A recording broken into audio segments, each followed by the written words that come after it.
Good evening, ladies and gentlemen. Thank you for joining us. My name is Steve Morano. I'm the Associate Vice President for Public Affairs and Community Relations here at Providence College. And to kick things off and bring the greetings of the college, I'd like to introduce our president, Father Ken Sicard.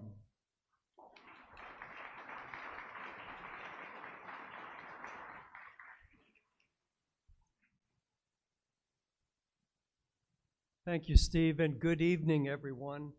I want to welcome you all to the 5th Annual Murphy-Healy Lecture in Irish Culture.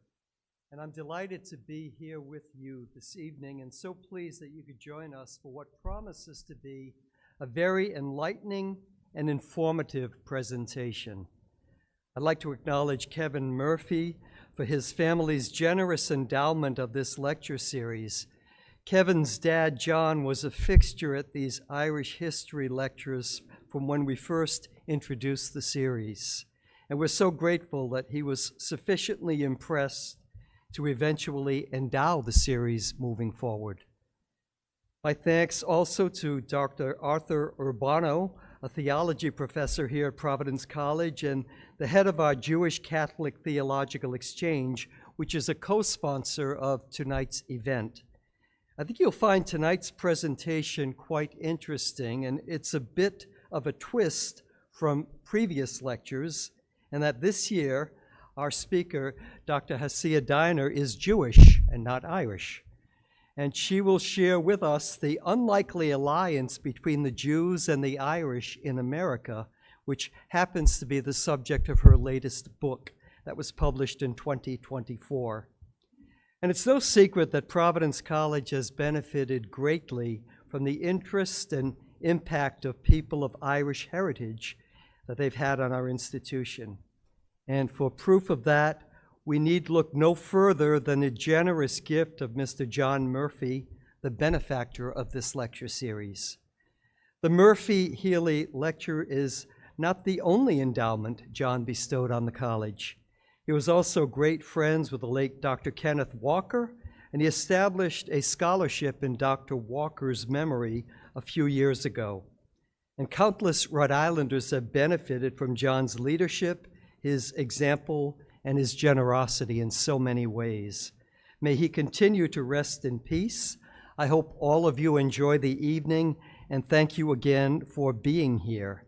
And we're fortunate this evening to be able to enjoy the performances of not one, but two Irish dance groups, the first of which I would like to introduce to you now. The Kelly School of Irish Dance was established in 2011 by Megan Kelly, and internationally renowned Kelly Irish dancers have performed throughout New England and across America, as well as at Walt Disney World and in Canada, Germany, and of course, Ireland and England. Let's welcome them to the floor for their performance.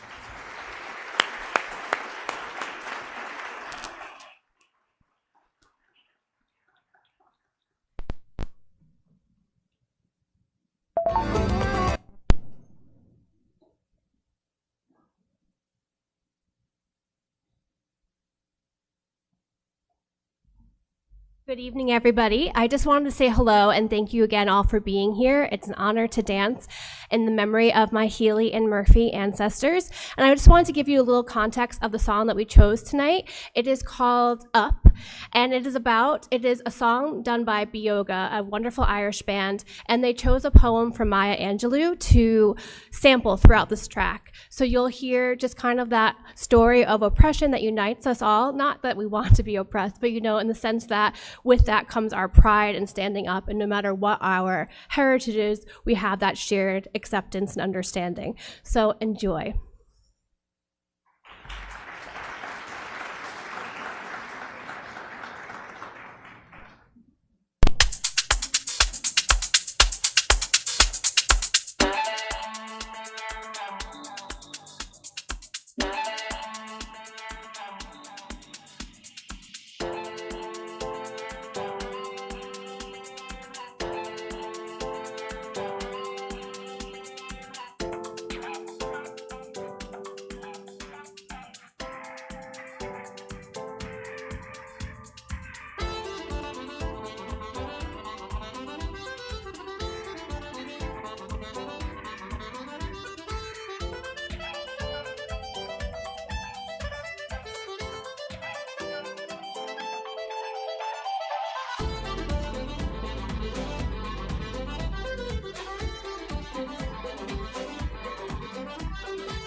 They trod me in the very dirt, but still like dust, I rise. That's my sassiness upset you. Why are you beset with gloom? Just 'cause I walk like I've got oil wells pumping in my living room. Just like moons and like suns with the certainty of tides. Just like hope springing high, still I rise.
Thank you, Kelly School of Irish Dance. Weren't they terrific?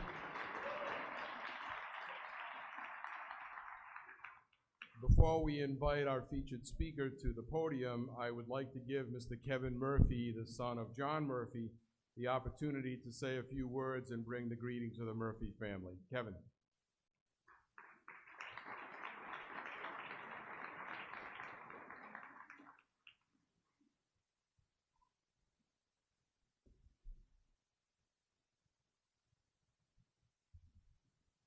My thanks to Providence College for hosting, and I especially thank Father Sicard, the lecture series committee, all of you here, distinguished guests, family, and friends, including Dr. Scott Malloy, Dr. Hasia Diner, Mr. Ray McKenna, and of course, there you are, Ray, the pamphlets are in the seats. Those are Ray's. He's an accomplished author. And also, to Judge Darrigan as well. But last and certainly not least, I want to thank Steve Morano.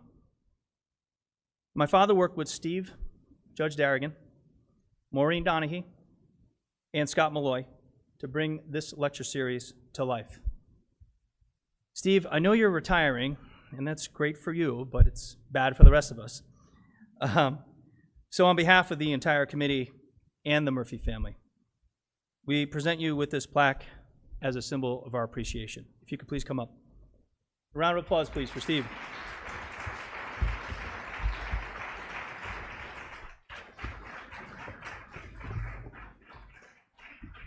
There you go. And I'll just read it if you don't mind. For his years of dedicated service, with sincere gratitude from Providence College, the Murphy Healy Irish Lecture Series, and the entire Murphy family. Thank you so much. Thank you. Of course. You want to say a word, or are you all set? No, I'm good. All right. I offered Steve the opportunity to say a few words, but humble as always, Steve declined. But thank you again, Steve, and best wishes for this next chapter of your life. I'm thrilled to be back tonight for the 5th annual Murphy Healy Lecture Series, entitled, quote, Unlikely Alliance Between the Irish and the Jews in America. So let me tell you about a few other unlikely alliances. My grandfather, Jeremiah Murphy from County Cork, and my grandmother, Catherine Healy from County Kerry. Cork and Kerry don't exactly get along in Ireland. In fact, they're rivals. So they didn't really get along in Providence either. In fact, in Fox Point St. Joseph's Church, I'm sure some of you know it, my father said that when he was young, my grandmother, my Nana, told him, quote, we don't sit on that side of the church. That's for the Cork side. And of course, she's the Kerry side. But this is how they were. And so they may not have shared a pew in church, but they did meet at an Irish dance and fell in love. My parents are another unlikely alliance, you might say. My father was a hard-scrabble kid with no father. His father passed away when he was just a few months old. And his mother, she worked 3 jobs, and therefore he was essentially raised by the entire Fox Point community. Whereas, yeah, that's right. Whereas my mother was born in Portugal and had a very close-knit family with strict upbringing and always being looked after by her parents and her older siblings. So quite different. But those different childhoods didn't stop my parents from also meeting and falling in love. I could go on and on about my family history, and love stories like these are hardly unique. But here we come to the question, Jews and Catholic, I mean, what do they have in common? And, I have to say, we could focus on our differences, but there's so much more that we share. I mean, the Old Testament, obviously, the 10 Commandments, but we also share a love of God, a love of our families, a love of our traditions. I think all the alliances I mentioned, both my Irish and Portuguese ancestors, as well as my Jewish brothers and sisters in faith, are truly wonderful. The connections are divine.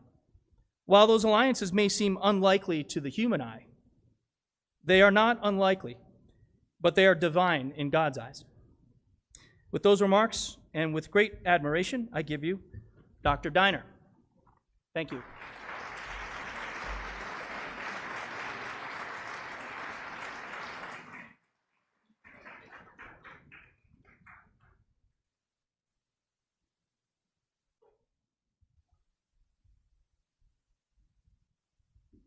Thank you, Kevin, for your remarks, and thank you for your recognition. Much appreciated.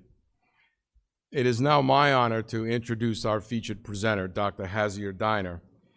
Dr. Diner is Professor Emerita at New York University and a past director of NYU's Glucksman Ireland House. A prominent American historian, she is well known for her work on American Jewish history, immigration, and women's studies. The author of numerous influential books, Dr. Diner's research has challenged the view that American Jews were silent about the Holocaust, and her work has earned her awards like 2 different National Jewish Book Awards, as well as a Guggenheim Fellowship. Dr. Diner earned a bachelor's degree from the University of Wisconsin, her master's degree from the University of Chicago, and a Ph.D. from the University of Illinois at Chicago. She retired from NYU in 2023. As mentioned, her most recent book, Opening Doors, The Unlikely Alliance Between the Irish and the Jews in America, was published in 2024. Please join me in welcoming Dr. Hasia Diner to Providence College.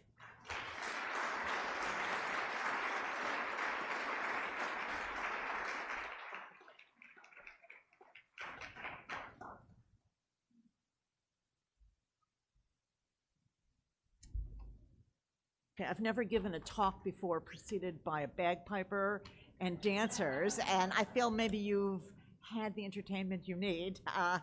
Can you not hear me? How's that? Okay, how's that?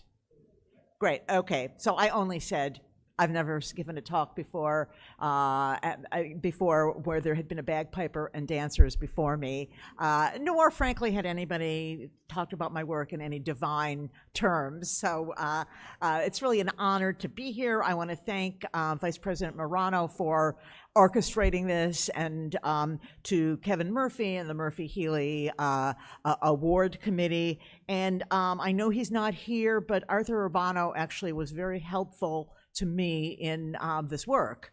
And I had some very wonderful conversations with him, and I'm really disappointed that I wasn't able to meet with him tonight. So without any further ado, let me begin. So in 1912, a songwriting duo, composers who churned out many tunes on New York's Tin Pan Alley, William Jerome, who was born William Flannery of Irish immigrant parents, and Jean Schwartz, a Jewish immigrant from Hungary, they wrote many, many songs, but they did in 1912 compose a very lighthearted piece, very silly, but one that in fact packs some historical punch. The song was called If It Weren't for the Irish and the Jews. And if you want to hear it, it's on YouTube. In the song, they extolled America, which they called Yankee Land, as the only place where they, an Irishman and a Jew, could come together and make music. Along with so many other Irish and Jews at that time, they wrote, drove away the blues, and according to the lyrics, helped transform the little USA. So I'm going to give you a little bit of the song. I obviously will not sing it. So, I just returned from Europe. I've seen London and Paris. It has to be Paris, it can't be Paris.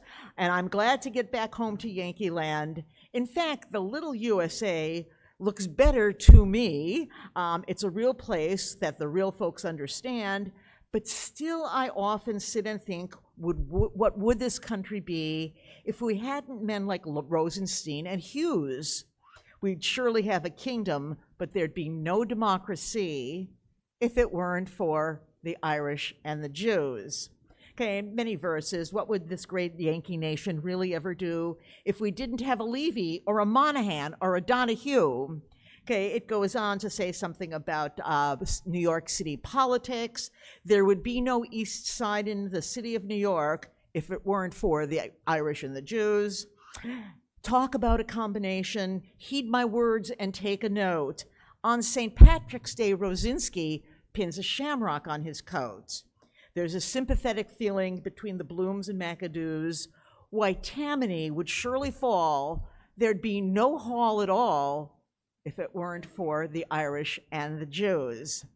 The song, recorded multiple times in the early 20th century, and it was on sheet music, offers a clever starting point to think about the alchemy that happened when Irish Catholics and Jewish immigrants, along with their descendants, worked together in urban America and remake the nation to a more democratic and inclusive entity. The history of the United States has been shaped in part by the arrival of many millions of Catholic women and men from Ireland, and millions of much smaller number, and later, of Jews from Europe, both of whom arrived as permanent immigrants to the United States. Their numbers and their participation in the labor force, in public education, in politics, and in popular culture, where Jerome and Schwartz met each other and concocted that very silly little ditty. These all changed their adopted nation. Upon arrival, these largely working-class men and women had no choice but to come to terms with the reality that although they were capable as white people of becoming full citizens, as religious outsiders, the Irish are the first large Catholic group to come to the United States, Jews the first non-Christian group to come to the United States, they confronted a deeply Protestant, militant at times American public which defined America as theirs. We were here first, we wrote the documents, we get to define what's American. The Jews and the Irish together did their work to push that conceit aside.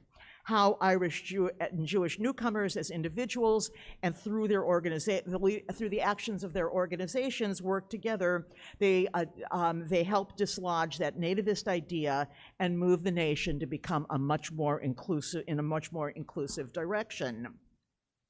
They collaborated with each other in classrooms, labor union meeting halls, the smoky back rooms of various and sundry political organizations like New York's Tammany Hall, which the song referenced, and other venues like that. They came together not purposely out of a commitment to cultural pluralism or to religious tolerance. They had no desire to break down the social barriers between their communities, and they certainly had no interest in abandoning the religious boundaries which divided them. Each remained fiercely committed to their own communities and traditions, but they realized they had something to gain from working together. Now, in this drama that I'm going to be laying out tonight of the Irish and Jewish meeting, I'm going to give top billing to the Irish. Okay, they came first. They came in way larger numbers, and by the time the East European Jewish migration began in earnest in the 1870s, the Irish, despite the discrimination and the prejudice and the quite loathsome stereotypes which abounded about them, had managed to build massive communities and come to control several very important institutions or nodes in American life, nodes and institutions that the Jews realized they had to have access to as well. Now, before the sort of the major part of the talk, I want to say that there's some interesting things to just keep in mind. So, had Irish immigrants had the Irish not come to the United States, or Jews, they would have never met each other. Here were two peoples whose paths barely crossed on the other side of the Atlantic. There was a tiny Jewish community in Ireland, but almost invisible, and certainly the Irish were unknown in the places that the Jews had come from.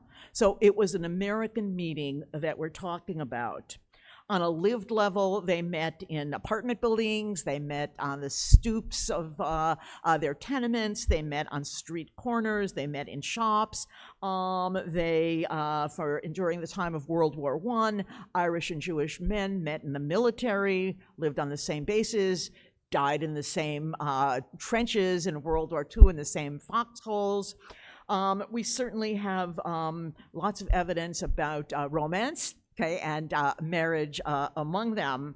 But on I'm going to be looking mostly at what we might think of as a kind of more organizational or formal political context in which this took place.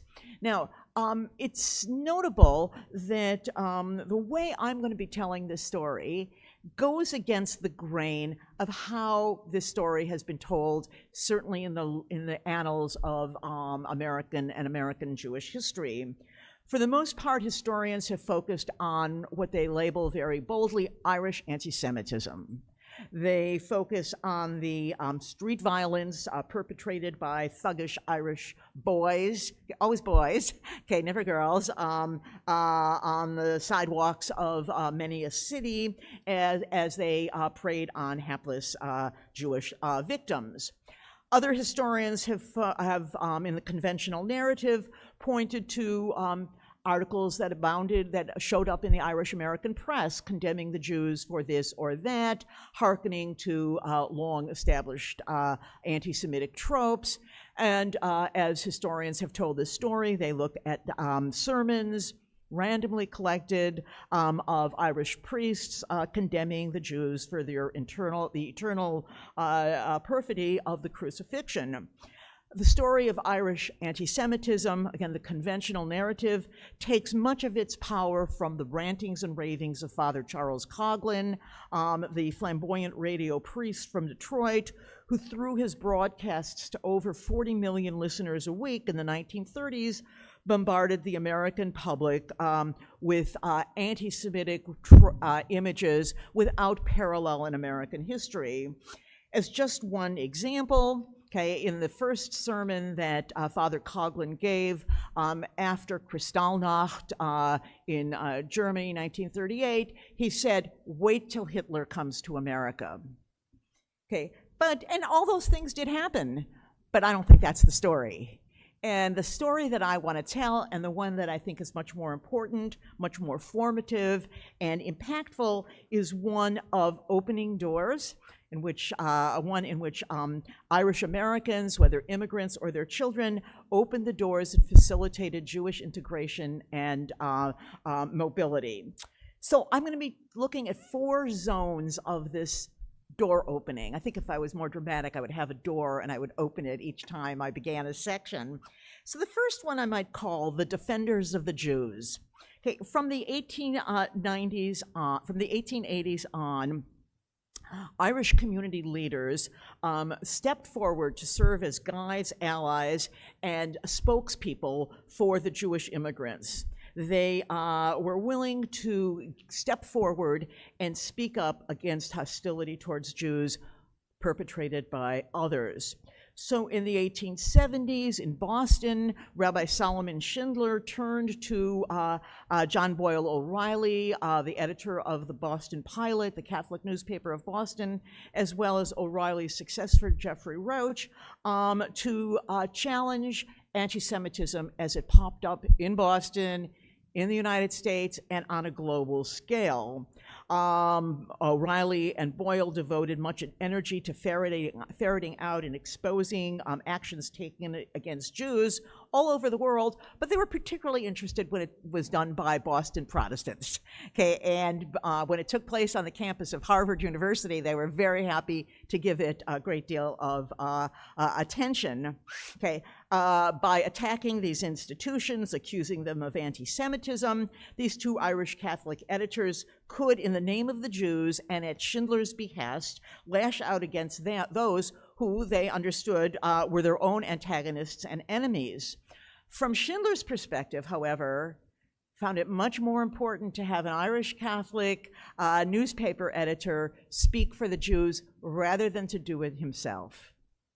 So it was a meeting of the minds. Now, this isolated Boston story had a New York chapter in it as well. And in 1893, Charles P. Daly, born in County Galway, the Chief Justice of the New York City Court of Common Pleas, wrote the first history of the Jews of the United States.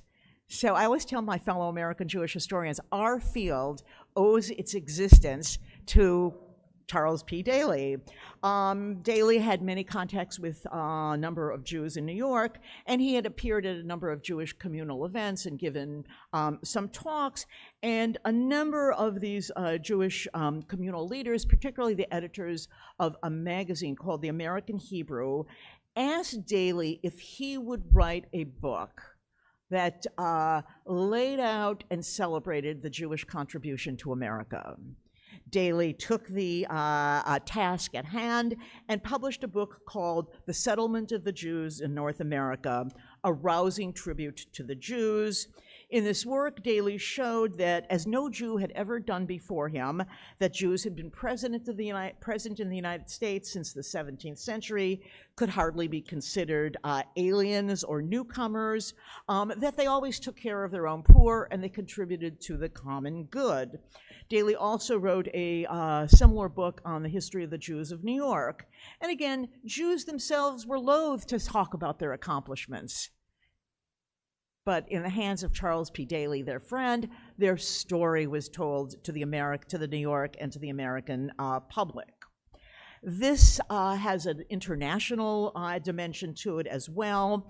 And in April of 1903, the Irish nationalist and globe-trotting journalist Michael Davitt went to the Moldavian city of Kishinev right after just as the fires of the pogrom of that April were still smoldering. And he went as a reporter for the Hearst newspapers to write about the devastation that had been visited on the Jews of Kishinev. His articles appeared in the Hearst syndicated newspapers. And when Davitt returned to the United States, he was met by leaders of the American Jewish Committee and the Jewish Publication Society, asking him if he would take his articles and bundle them together into a book. And so out of this comes Davitt's Within the Pale, the true story of anti-Semitic persecution in Russia. In the book, Davitt, a very respected journalist, makes the case for continued Jewish immigration to the United States. Okay, so this is a moment in time when anti-immigration forces were gathering steam and were achieving one success after another in Congress, and the leaders of the Jewish Publication Society and the American Jewish Committee hoped that Davitt's book would become a document that could be taken to members of Congress and to others to work against creeping immigration restriction. So by enlisting Davitt to report on the horrors of Kishinev, the Jewish Publication Society and its Jewish political allies hope to slow down that process, that move towards restriction, and to make the case for an open America. The story of Irish writing in the name of Jews, for Jews, to defend them, has just another iteration, and this is in 1924, when the Knights of Columbus, under Edward F. McSweeney, who was then the president of the Knights, was very concerned about the vast anti-immigrant, xenophobic tendencies that were coursing through American life, particularly embodied by the Ku Klux Klan, which in the early 20s was very active against Catholics, against immigrants in general, against Jews. And McSweeney had the idea that the Knights would publish a whole shelf load of books on each immigrant group or each minority group in America to demonstrate how much they had contributed to the United States. So through the Knights, only 3 books got written. His hopes were dashed for a vast library. There was a book that was published about Germans. None other than W.E.B. Du Bois wrote the volume on the African-American contribution to America, and a book called The Jewish Contribution to America by one named George Cohen. Cohen's book, published by the Knights of Columbus, has kind of interesting, sort of unexpected publication history to then, and it reads like Charles P. Daly's book of the 1890s, details the ways in which, quote, in which the Jew had made himself part and parcel of American life. We're really here, we are Americans, we don't want immigration restriction to keep us out. Now I'm just going to offer 2 more defending the Jews stories undertaken by Irish Americans with their Jewish allies. These are in the realm of politics rather than journalism, but they still serve that same function of defending the Jews. So in 1933, as Hitler came to power in Germany, there was an upsurge in Nazi activity in the United States. Okay, particularly among German Americans, but not only. There were Nazi organizations founded, Nazi camps, Nazi retreats in the countryside, in places like New Jersey and Long Island, and where people were taught how to shoot. Okay, on the assumption that at some time the revolution of the Third Reich would make its way to America as well. One congressman from New York, Samuel Dickstein, a Jewish congressman, was very concerned about this. He really saw this as a very potent problem, and he wanted to establish a special committee in Congress to investigate Nazi activities. He, however, felt that it would be seen as problematic and improper if he were to head that committee. So he turned to his good friend, John McCormick, the congressman from Boston. 1936, as you probably know, the Olympics were held in Berlin, and the Jewish athletes who were hoping to be able to compete were very concerned about going to Germany, and for one thing, how would they be treated, what would happen to them, and how, if they won a medal, would they parade in front of Hitler and, you know, give a Sieg Heil. And indeed, was it appropriate for America at all to go to the Olympics? Okay, a democratic nation, presumably committed to liberty and justice for all, should the United States participate in the Olympics? A number of Jewish athletes turned to a New York judge by the name of Jeremiah Mahoney. Okay, Mahoney was an athlete himself. He had been a runner in his early career and served as the president of the Amateur Athletic Union. So he served on the American Olympic Commission. And the Jewish athletes asked Mahoney if he would take the case of investigating what was going on in Germany and potentially suggesting that the United States boycott the Olympics. Out of his own resources, he had investigators go to Germany to study what was going on. He concluded that Jewish athletes would be treated badly and that it was unfitting for America to participate. And it was Mahoney who got up in front of the American Olympic Commission and put forward a resolution that the United States boycott.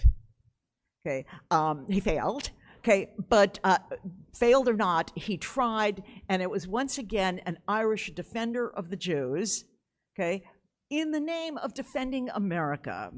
Okay, now we might have this just a side statement that Mahoney hoped to run for mayor of New York. He thought he had a good chance of defeating Fiorello LaGuardia, and he thought this would not be a bad thing to have in his campaign material that he had helped launch this crusade. Okay, so we have many other examples of this defending the Jews. So I want to turn now to the realm of urban politics. Okay, and if you remember the little song, If It Weren't for the Irish and the Jews, where the songwriter said there's a sympathetic feeling between the Blooms and McAdoos, Tammany would surely fall while there'd be no hall at all if it weren't for the Irish and the Jews. So Jews coming to America and settling for the most part in large cities, New York, Philadelphia, Chicago, Boston, Providence, Worcester, and so on, they entered into a world in which Irish men dominated the world of politics, from the halls of the apartment buildings to the street corners, up to city councils and city halls. The history of Irish American prowess in working the machinery of urban politics has been studied. It no doubt needs more study as well. But suffice it to say that in their success in doing that, they redefined American urban life and American urban politics, making urban politics theirs. Okay, and they also paved a way for all subsequent immigrants, Jews included. So Jews come into these cities, and among the first people they meet is the ward boss or some political operative who welcomes them and helps usher them symbolically and not so and quite literally into the world of urban politics in exchange for their vote. Okay. Now, this represented an incredibly revolutionary moment in time in Jewish history. For the most part, they arrived in America from autocratic countries where they had never been citizens. So they had no idea of somebody wanting their vote and being willing to shake their hand and do something for them if all they had to do in exchange was go to the election. Once they became citizens, go to the election polls and vote the right way. For Jewish men, the idea of meeting non-Jewish politicians who defined them, the Jews, as people who had one really important and valuable characteristic: they could vote. Okay? And that made them like all others, as opposed to a pariah group who lived on the margins. So to every city that the Jews went, they met Jewish politicians, ranging from ward captains on the block and then up the political rung, men who've lusted after their votes. Irish American or Irish political operatives showed up at Jewish weddings and at funerals. They came to B'nai B'rith meetings and to synagogue dedications. They showed up at the meetings of Landsmannschaften. These were or hometown associations of Jews from particular parts of, particularly the Polish parts of the Austro-Hungarian or the Tsarist Empire. The Tammany Hall and its equivalent in Boston and Chicago and elsewhere translated their campaign posters into Yiddish. Okay, and vote for Tammany. Tammany Hall in the 1890s financed one of the first Yiddish newspapers in America, Der Wahrheit. Okay, now they were not interested in Yiddish journalism. They weren't interested in the dissemination of Jewish culture, but they knew that that potential voters would read Yiddish newspapers. So therefore, Tammany finances a Yiddish paper. I think one of the most kind of graphic of these images is that one of the pretty high up figures in Tammany Hall, known as Big Tim Sullivan, every Monday and Thursday set up a little table in the vestry room of the synagogue Beis HaMidrash HaGadol, and as the men came out of their morning services, okay, on Mondays and Thursdays, somebody told them were the days the Torah was read on Mondays and Thursdays, as well as obviously Saturdays.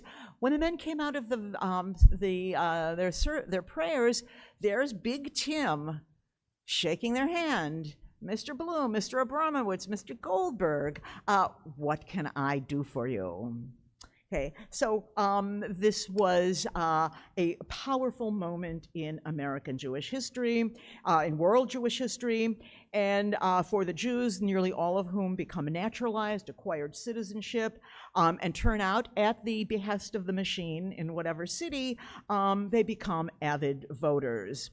And as the Irish machine workers saw it, better to appoint Jews to visible positions in the party apparatus, get them jobs in city government, sometimes run some of them for office, help them get contracts, pay off their fines if they had been running a business illegally in one form or another, and in exchange they got a vote. Okay, there was a Irish American politician in New York named Johnny Ahern, who was Tammany Hall up and down, and he'd spent some time in jail for corruption, and he was eventually the Manhattan Borough president, and his day books are full of letters from Jewish constituents to him and from him asking for help. Johnny, dear John Ahern, my son is in prison, and I would like him to be able to get a furlough for the upcoming Passover holiday. Could you see to it? Followed by a letter from John Ahern to the head of the Department of Corrections saying, my good friend, Mrs. Abramowitz, would like to see her son on a furlough so he can celebrate the holiday with them. There are thousands of these, and I thought one of the most dramatic of them was when John Ahern is approached by the Kosher Poultry Slaughterers Association, saying it was in a dispute with the Jefferson Market, and did he have any advice on how to resolve the problem? So he says, you know what? He writes, I'll represent you.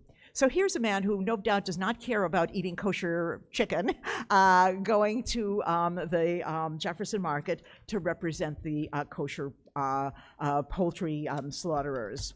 So the politics became a literal meeting point for Jews and Irish. So too, and then the next zone in which this allyship took place was the labor movement. The Jewish immigrants who came to America streamed into sweatshops and garment factories. where they faced appalling conditions which impeded their quest for economic success. And they obviously came to America to escape poverty. Those conditions violated their dignity, and they had to learn what it meant to create a labor union. They came from places where there were no labor unions. They did so. The International Ladies Garment Workers Union, founded in 1900, and the Amalgamated Clothing Workers, founded in 1914, became powerful tools to help them in their integration to America. But when between seeing appalling conditions and forming the unions, they needed help. They had no idea how a union gets started, how does a union function, and they came into an American world in which American labor was dominated by Irish women and Irish men. Okay? They were the backbones of the Knights of Labor, and then the American Federation of Labor, as well as the local labor federations as well. There are many ways in which to tell this, and I'm going to, for interest of time, use one story to kind of encapsulate this. So Sidney Hillman came to the United States in 1905 from Lithuania. He went to work in a shop, in a factory in Chicago that sewed men's shirts. There was a union, and it was quite ineffective. And Hillman thought there really should be a better union, but between saying it and doing it is a vast chasm. So he asks around and ends up with a conversation with John Fitzpatrick, the head of the Chicago Federation of Labor. And Fitzpatrick, and you can obviously hear that this was an Irish name, offered him some, good pointers on how you start a union. And he said, but you know what? The person who can really help you is Agnes Nestor, herself the daughter of Irish immigrants who had founded the United Glove Workers Union. So Sidney Hillman goes to Agnes Nestor, who takes him on literally as a student and teaches him step by step how to do this. Hillman founds the Amalgamated Clothing Workers Union in the industry that sews men's clothing. And by the 1930s, he has risen so high in the ranks of American labor, particularly through the CIO, the Congress of Industrial Organizations, that he becomes a confidant of Franklin Roosevelt. And so it is sad, I don't know if anybody's verified it, that every time Roosevelt had a question about labor, he would say, clear it with Sidney. There would have been no Sidney without John Fitzpatrick or Agnes Nestor. Now, we could also tell this, by the way, about Irish women organizers, Leonora O'Reilly, Mary Kenny O'Sullivan, and their tremendous impact on the Jewish women workers, like particularly Rose Schneiderman and Pauline Newman. So again, the Jewish women kept turning to Leonora O'Reilly or Mary Kenny O'Sullivan with the same question that Sidney Hillman had asked John Fitzpatrick, how do I do it? Okay, and here were their Irish-American teachers. Now, this last section is about teachers, really, real teachers. So when Jewish immigrants got off their ships, be it New York or Boston or Baltimore, or moved on to other cities like Chicago, they were almost magnetically drawn to American public education. They stayed in the United States, they were not going back, and they sent their children, certainly their younger children, to American classrooms. And in those classrooms, more likely than not, the women who faced them were Irish-American women who made up the vast bulk of the teaching force in all of those cities. And it was these Irish-American women who gave these East European Jewish-born children their most profound American lessons. These schools provided the most crucial settings in which Irish immigrants taught Jews to literally become American. American Jews have made much about the role of education in fostering Jewish success and pointing to the swift movement of Jewish girls and boys from elementary school to high school to college and so on.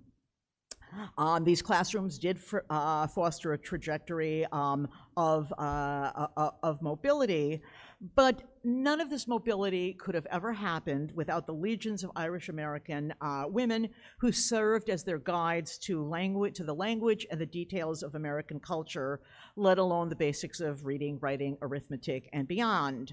In the big cities, in the years of the Jewish immigration, this teaching force of Irish women, mostly, by the way, the daughters of immigrants who had come as domestic servants and as relatively low-paid menial labor, made up the teaching force, and teaching jobs in all those places, by the way, came from the machine. The machine gave out the jobs, and so that's who worked in these schools, and these women served on the front lines of exposing newly arrived Jewish immigrant children literally to what it meant to be an American. They showed them by how they spoke English, by virtue of their dress, how they carried themselves, their hairstyles, their comportment, the ideal of a middle-class America. It mattered little that these women had grown up in working-class homes. They were the standard bearers of America to the Jewish immigrant children, fresh from Lithuania, Ukraine, Belarus, Galicia, and elsewhere. And from what we know, their parents were awestruck by these American women and how well they spoke and how determined they were to teach their children. They taught them the Pledge of Allegiance. They taught them to sing patriotic songs.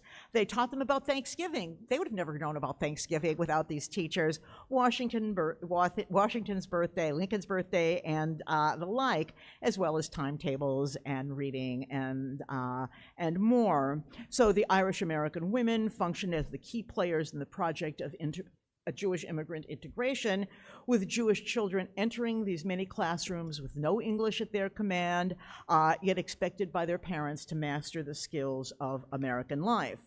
Now, we know a lot about these women from statistics and some from memoirs, but there's one Irish American woman we actually know pretty well, because Myra Kelly came to the United States in the late 19th century from Dublin. Her father was actually a physician and served as a physician on the Lower East Side, so he had a clientele. His patients were almost all East European Jewish immigrants. And Myra Kelly, like many Irish American women, became a school teacher, and she taught for a number of years at Public School 147 on the heart of the immigrant enclave. Now, we know about her because at some point she decided that she really wanted to be a writer, and so she translated her classroom experiences with these Jewish children into a number of books. She wrote Little Citizens in 1904, Wards of Liberty 1908, Little Aliens 1910, and her protagonist, Miss Bailey, teaches Russian Jewish children the intricacies and puzzles of American life. While her book involved a theme also of the changing nature of the neighborhood, she points to very sweet tales of the meeting between the Irish teachers and the immigrant children and their parents. Now, this school Providence College is going to play a role in the last part of the talk, because while so much of the education of American Jews took place in public schools with Irish teachers as the front line of pulling the immigrant Jewish children into American learning, so too Catholic colleges and universities were exceedingly important, and I would say unstudied, and again, I tip my hat to Arthur Urbano for how much material he's collected, important venues for the satisfaction of Jewish quest for professional training. So Jews gained access to American life at universities like Notre Dame, Fordham, St. John's, Georgetown, Creighton in Omaha, Loyola of Chicago, DePaul of Chicago, Providence College, and other schools, Boston College, other schools some at the undergraduate level, but mostly at the pre-professional or at the professional school level, where Jewish aspirants for dentistry, law, medicine, pharmacy, and business, beginning in the 1920s, found safe spaces to go to school, to go to college, to go to professional school, and to equip themselves to enter the American middle class. Notably, this happened as many of the elite Protestant schools set up quotas and barriers against Jews. Okay, so notably, 1922 was the year that Harvard announced its quota against Jews. In 1922, Loyola of Chicago placed ads in the Jewish newspapers, including one translated into Yiddish for the Chicago Courier, the local Yiddish paper, saying, "Apply to Loyola. Okay, you'll get a great education." So they opened the doors while others closed. So again, most of this was at the undergraduate, at the professional level, but these Catholic universities, mostly all with Irish founders, Irish administrators, Irish alumni, Irish boards of trustees, and faculty, saw Jewish students as qualified applicants whom they were willing to teach, okay, paid tuition, performed satisfactorily, and seemed to be no different than the majority of Catholic students at the same universities. For some of the shareholders of these schools, the admission of Jewish students, again, which began to blossom in the 1920s, may have had little connection to any interest in interfaith work or cross-religious dialogue. Mostly, they probably saw them, again, as paying students who once they graduated, might become loyal alumni who could then donate money to the universities. I've been in enough universities to know how important that is.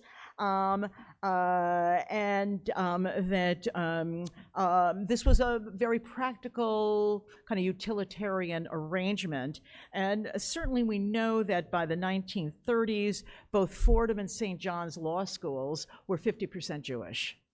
Okay, Fordham briefly had a dentistry school, which was 60% Jewish, and actually had a Jewish dean. But so it worked out for the Jews got the education, the schools got their tuition, some of the graduates became loyal supporters of the school. But beyond the realm of the obvious, to take this in a way full circle to the song, If It Weren't for the Irish and the Jews, the fact that this began to take place in the 1920s mattered a great deal. In that decade, anti-Catholic and anti-Jewish sentiment spiked, and Catholics and Jews fretted about the meaning of this for America. Catholic schools, by virtue of their admissions, in a way announce, we're not like the other schools. We're not like the Protestant schools. We are better Americans. We are the ones who are hewing to the American creed of openness.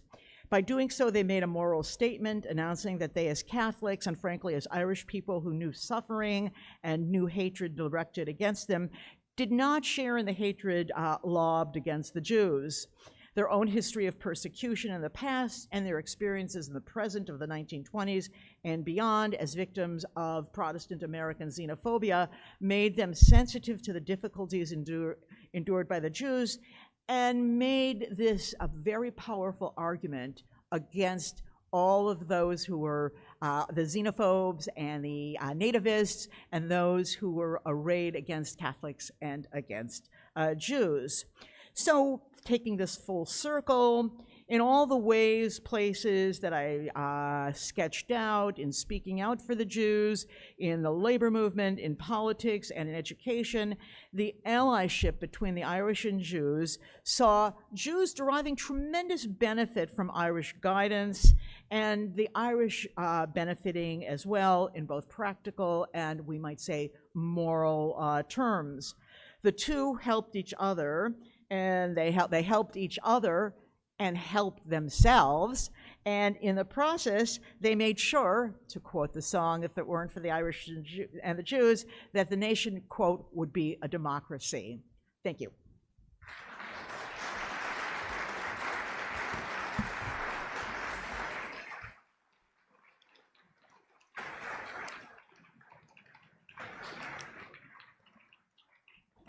other questions?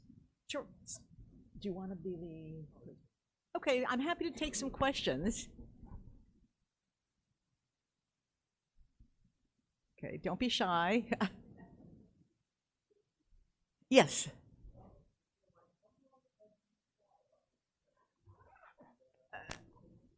Okay, it's a great question because I know there's no microphone traveling the auditorium. How long did it take me to? When did I come up with this idea, and how long did it take me? You know, I kept seeing throughout my career as an American Jewish historian, all these references to Irish anti-Semitism, and I often said, I wonder, because I didn't think the documentation was terribly strong. And as a historian, you know, you're addicted to footnotes. And you look at there was nothing there. But the real moment in time came, in fact, in 2016, when I took over as the director of Glucksman Ireland House at NYU. And Glucksman Ireland House was founded by Lou Glucksman. Obviously, it's a Jewish name, and his wife, Loretta Brennan Glucksman. And it's a story about why, you know, how they became such kind of generous patrons in both the United States of Irish studies as well as Irish culture and the arts in Ireland. But anyhow, the year I was the director, that I was named as director, it was the 25th anniversary, and so the decision was made that all the public programming of Ireland House would be based on the Irish-Jewish encounter in America. And since I was the director, I was told, you have to give the first talk. And I thought, I don't want to give a talk about anti-Semitism, because I'm not sure what there is to say. I mean, there's nothing to say about Father Coughlin. And so I just started reading through the literature, and I kept seeing these little hints of this kind of alliance. And I thought, you know, that's a much more interesting story than bad guys and good guys. And so I worked on it from 2016 till 2024. So a long time. And again, Arthur Urbano was very helpful. Some other questions? Yes. Oh, yes, sir, I'm sorry.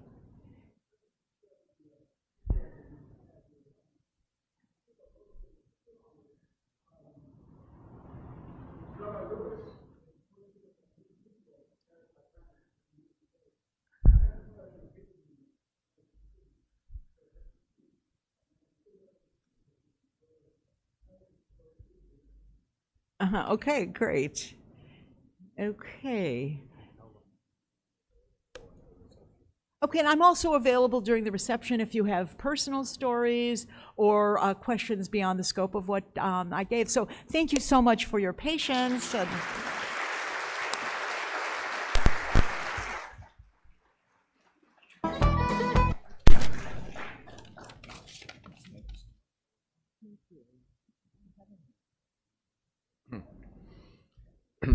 Thank you, Dr. Diner, for that insight and your analysis. That was of great interest to all of us.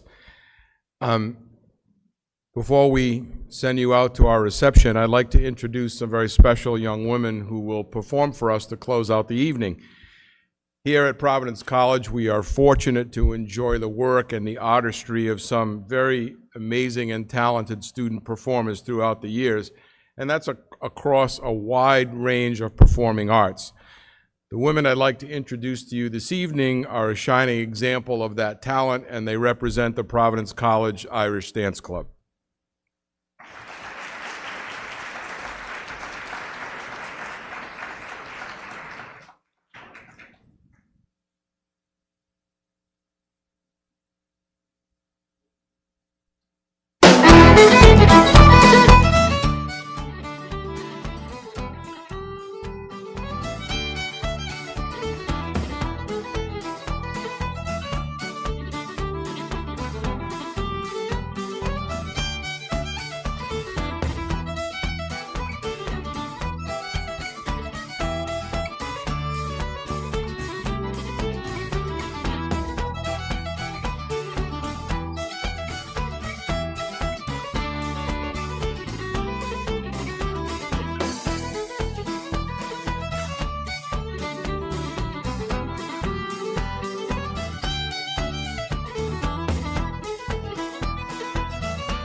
And thank you again to the Kelly School of Irish Dance, to the members of our Irish Dance Club, to the Jewish Catholic Theological Exchange, and especially to Dr. Hasia Diner for making this a most memorable evening.